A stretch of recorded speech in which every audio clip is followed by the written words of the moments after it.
दोस्तों, अक्सर मेरे पास आप लोगों के कमेंट आते हैं कि मन में भरी गंदगी को साफ कैसे करें। तो मैंने सोचा इसके लिए वीडियो बनाया जाए। दोस्तों, ये बात तो आप भली भांति जानते हैं कि जब तक हमारा मन निर्मल नहीं हो जाता तब तक हम ब्रह्मचर्य के उच्च शिखर पर कभी नहीं पहुंच सकते और ना ही ब्रह्मचर्य के आनंद को अनुभव कर सकते। भगवान भी उसी के मन में वास करते हैं जिसका मन निर्मल हो।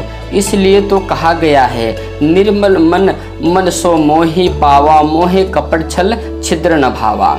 हमारे इस पवित्र भारत देश में जितने भी महान ऋषि मुनि हुए, उनका एक ही लक्ष्य था, वे था मन को निर्मल करना, जन्म मृत्यु के चक्र से मुक्त होना।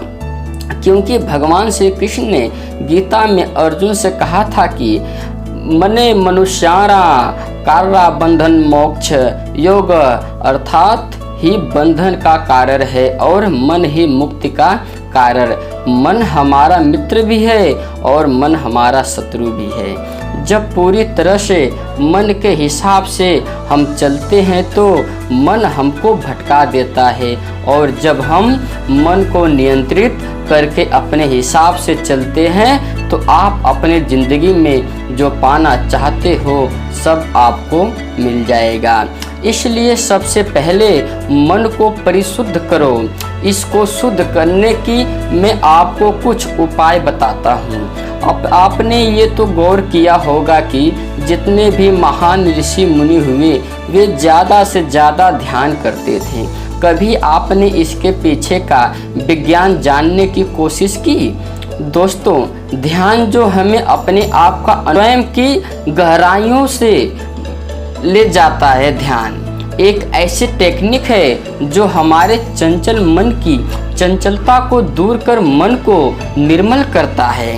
ध्यान चुंबक की भांति मन में छुपी आसक्ति, काम वासनाओं की इच्छा से गलत संस्कारों को मन से खींचकर बाहर कर देता है। इसलिए ध्यान ज़्यादा करने को करें। दूसरा उपाय, सत्पुरुषों का संगत। सत्पुरुषों का संगत कहते हैं जैसी संगत वैसी रंगत।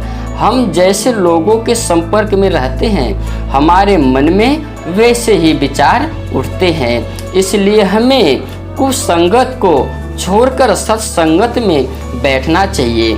इससे हमारे विचार सद्बुद्धि होते हैं, शुद्ध होते हैं, मन से को विचार नष्ट हो जाते हैं। तीसरा उपाय है सत्ग्रंथों का अध्ययन। यदि आपको सत्पुरुषों का संगत उपलब्ध नहीं होता है तो आप ग्रंथों का अध्ययन कीजिए।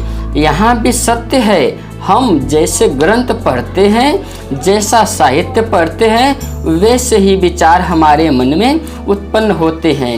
मन में जब अच्छे विचार उत्पन्न होते हैं तो मन में छुपे कुविचारों को नष्ट कर देते हैं।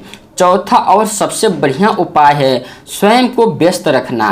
कहते हैं खाली दिमाग शैतान का घर। यदि आप खाली हैं, आपके पास कोई काम नहीं है, आपके मन में ऐसे वैसे विचार अवश्य आएंगे।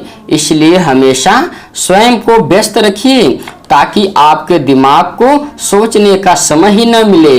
धीरे धीरे निरंतर व्यस्त रहने से आपका दिमाग विचार शून्य हो जाएगा, बुरे विचार बिल्कुल भी नहीं रहेंगे। दोस्तों, ये वीडियो आपको कैसा लगा कमेंट बॉक्स में बताएं और इस वीडियो को ज़्यादा से ज़्यादा शेयर करें जिससे मेरी मेहनत सफल हो सके।